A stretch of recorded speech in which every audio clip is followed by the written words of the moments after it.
Hey guys, Mining King here. Today I'm going to talk about solar.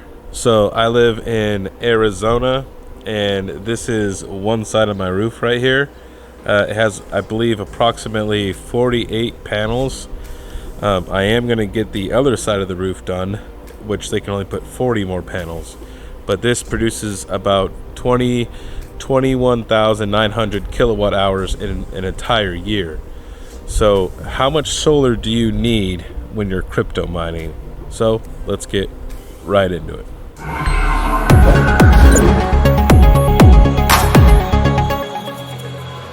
So this is my setup.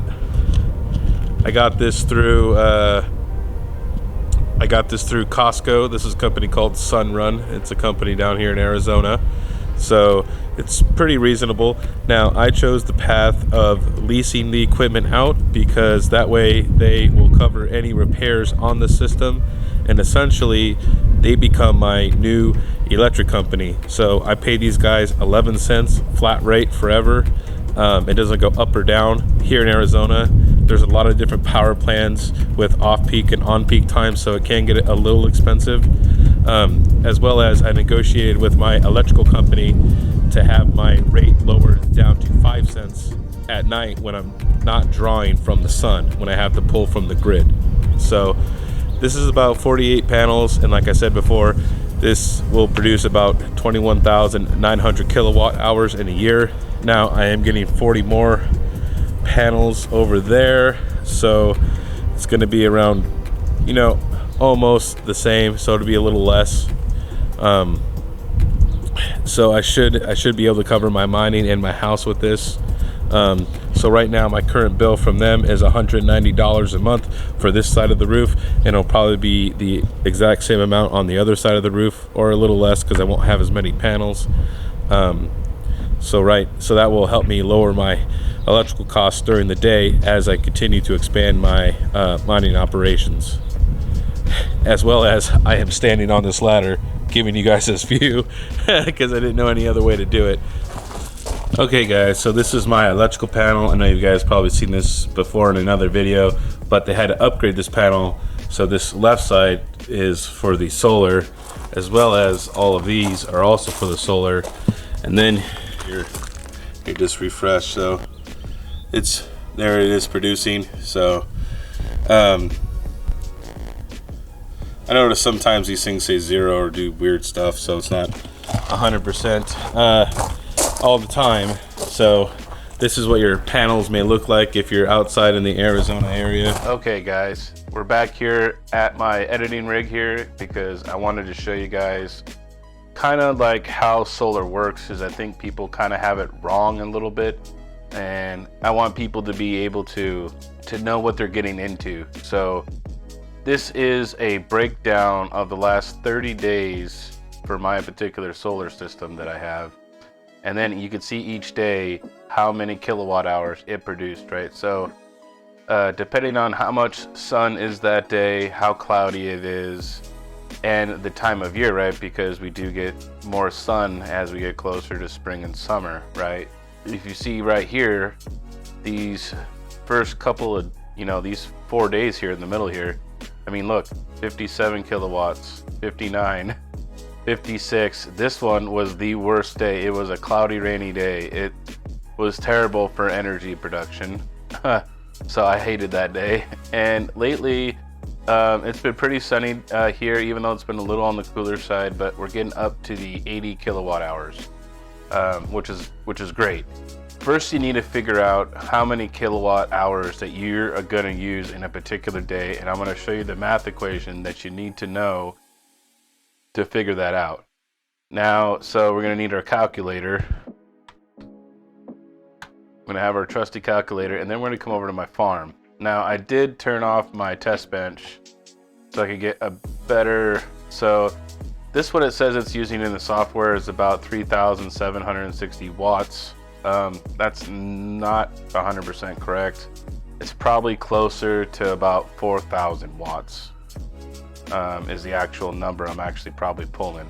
I do have a 240 watt meter coming down from my buddy. He's making it for me so I could accurately know, but from previous numbers and testing, I should be about 4,000 watt. So what you do is you take your 4,000, so 1,000 kilowatts in an hour. So then we're gonna come down to, we're using 4 kilowatts per hour, okay? But there's 24 hours in a day. So now we need to times it by 24. Okay, and this is how much I'm actively using on just my mining rigs. This doesn't include my washer and dryer, my TVs, I mean, whatever else you're running in your house. You know what I mean? This is just my mining setup running 24 hours a day, 365. This is the amount of kilowatt hours that I need to keep the farm moving. So if you come back here to my sun run here, we are not hitting these numbers at all. So as I mentioned before, I do only have panels on one side of my roof. They've already approved me and have done the surveys, and we're getting permits for the other side of the roof. So I should just pretty much double my yield. So and you can we'll come back here to the last 12 months, and you can see this is when I started my solar. So this is why the production is really low in July. This is when I had it during this time right here is when they surveyed and they put them in, and then you have to wait for permits to get approved, and then you know you have to wait to get the okay to turn it on. So you can't just turn it on whenever you want. So it got turned on, I think July 2nd was the first day it started producing. So this is my first full month. So it was really, really good. So I got like 26, almost 2,700 kilowatts. I was about almost 90 kilowatts every day. So 90 kilowatt hours, which is still not enough to cover my mining expenses. So, and as you see, as we go into winter, right, as we go down, you can see the production of my solar goes down. And now that we're getting out of winter, now it's starting to come back up, and we're in the month of March and it just started. So I want you guys to kind of know how solar works. It's not going to be great all the time, and then you can see here this is like in a day cycle. So they're on the right side of my roof. So this part of the day here is there's not a lot of sunlight, right, because the sun's on the opposite side of my house. So that's the east. The panels are on the west side. So as the day progresses, which right here is really important for me to get solar, because between 3 and 8 p.m. they have on-peak charges for power consumption. So that way I'm producing the most amount of solar during the time that I'm using them, where it's the most expensive. So that way I could offset that cost. I'm leasing my solar, like I said. Pretty much the company, they manage all the equipment, and I'm on a fixed rate with them. Pretty much they're my electrical company, or a electrical company to me. I don't own the panels at all. I won't ever own them. It's all their equipment.